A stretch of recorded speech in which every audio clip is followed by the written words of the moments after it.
Please like and subscribe to our channel and click the bell icon to get new video updates.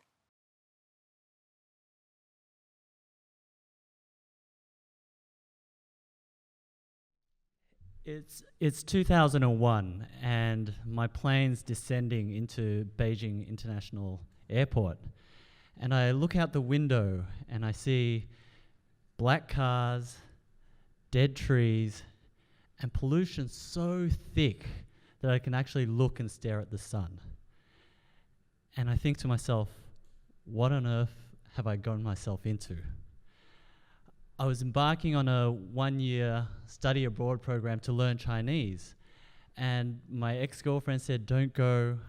My parents told me not to go, and I was starting to think maybe they were right. Now, the whole journey didn't start off very well.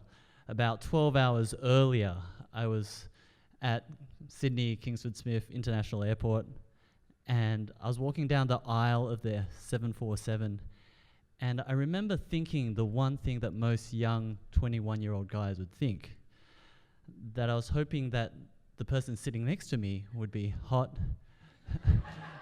young, and single. And as I got there and I arrived at my chair, I looked down, and she wasn't hot, she wasn't young, and she wasn't single. There was a middle-aged lady there, bit of grey hair, and she was old enough to be my mother. And so I let out a big sigh, and I consoled myself by saying, maybe she has a daughter. Anyway, I sit down and we sort of make eye contact. We don't really chat with each other, but then after the plane takes off, I realize that this middle-aged lady, this middle-aged Chinese lady, she didn't speak any English. And this was a big problem for me because, one, I didn't speak that much Chinese. That's why I was going there to study. And two, I felt like it was people like her who made people like me look bad. I mean, I'm an Australian-born Chinese. I was born in Australia. I eat Vegemite. I play cricket. I've even watched Neighbours. Yeah, I know, it's a bad definition. Okay, sorry. But then she, on the other hand, didn't speak any English. She probably spoke really loud, and she probably was one of those people who didn't line up in queues. And I felt a little bit of, I was torn. Like, do I help her or do I just not help her? And I was torn for the whole flight, for 12 hours. And the flight attendant would come by and she'd look at the middle-aged lady and ask chicken or beef. And the middle-aged lady would look at me, and the flight attendant would look at me, and then the flight attendant would say, does your mum want chicken or beef? And so I try to explain to her, she's not my mum, maybe a future mother-in-law, I don't know. But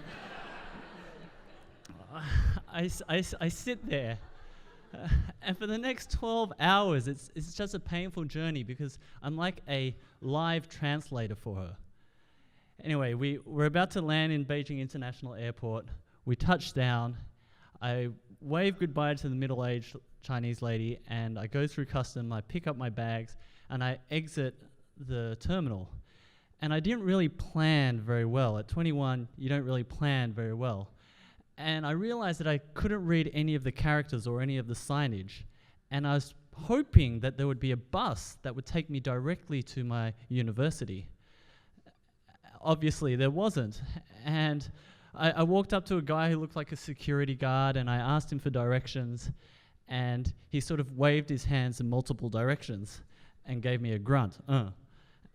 And so I realized that he didn't know what I was saying, and I couldn't understand what he was saying. And I went to another guy, and I asked him which way to go, and he pointed me in multiple directions. And I started to realize that I was in China, and I couldn't speak Chinese. I felt really lost, and I didn't know what I was going to do because I had to somehow find my way to my university. I get a tap on my back, I turn around, and it's a middle-aged Chinese lady. And she asks me where I'm going, and so I get my piece of paper and point to the address. And next thing I know, she pulls me towards the taxi ranks, she throws me into a taxi, and she jumps into the taxi as well. We spend the next 1.5 hours getting to my location, to my university. By the time I get to campus, I get into my dorm to make sure I'm in the right place. I turn around, I wave goodbye to the Chinese lady, and she waves back as well. I never actually found out what her name was, and I never actually found out if she even lived in the direction of where I was going. And I never even found out if she had a daughter. But the one thing that I did find out was that every day in every country, there's somebody starting a brand new journey in a brand new country, and they may not be able to speak English, they may not be able to understand that culture, and they're probably just as scared and lost as I was. And so if I ever meet somebody like that, I need to judge less and help more. Thank you.